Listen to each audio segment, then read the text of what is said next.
మృగము, వీడు falls profit అయి ఉంటాడు. వీడు భూమి మీద ఆ మృగమునకు విశ్వాసం ఉంచిన వారు, దానిని పూజించుచున్నవారు ప్రతిమకు కూడా నమస్కారం చేస్తే ఏం పర్వాలేదు, నమస్కరించండి అని బలవంతం చేస్తూ ఉన్నారు. లేదంటే మీకు పనిష్మెంట్ అని వాడు భయపడుతూ ఉన్నాడు. అది ఆకాశము నుండి భూమికి మనుషుల ఎదుట అగ్ని దిగి వచ్చినట్టుగా గొప్ప సూచనలు చేస్తూ ఉంది. మీరు గనక ఆ ప్రతిమకు నమస్కారం చేయకపోతే, లేకపోతే మృగమునకు నమస్కారము మీరు చేయకపోతే పైనుండి ఆకాశము నుండి అగ్ని కురిపిస్తారు మీ మీద అని సూచనలు చేస్తున్నాడు. కత్తి దెబ్బ తినియు బ్రతికిన ఈ క్రూర మృగమునకు ప్రతిమను చేయవల్లని అది భూనివాసులతో చెప్పుచుంది.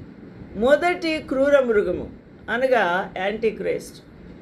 వాడు కొద్ది దినముల తర్వాత చచ్చాడు కదా.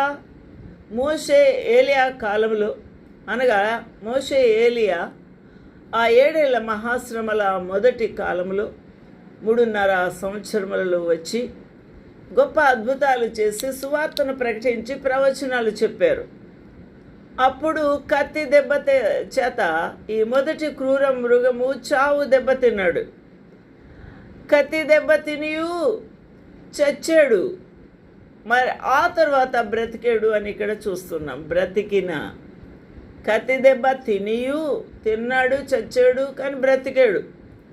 బ్రతికిన ఈ క్రూర మృగమునకు ప్రతిమను చేయవలే. అంటే వీడు చచ్చిపోయి లేచాడు కాబట్టి వీడిలాంటి ప్రతిమ ఒకటి చేయాలి అని భూనివాసులకు పురికొల్పుతూ ఉన్నాడు ఈ రెండవ క్రూర మృగము. వాడు ఫాల్స్ ప్రాఫిట్ అయి ఉంటాడు. ఆ మృగము ఎదుట చేయుటకు తనకి ఇయ్యబడిన సూచనల వలన భూనివాసులకు మోసము పుచ్చుచూ ఉన్నది.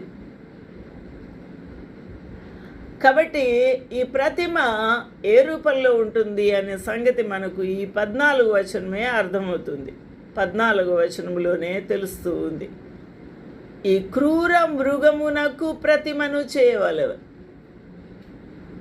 ఈ క్రూర మృగమునకు ప్రతిమ. And deceived them that dwell on the earth by the means of those miracles which he had power to do in the sight of the beast, saying to them that dwell on the earth, they should make an image to the beast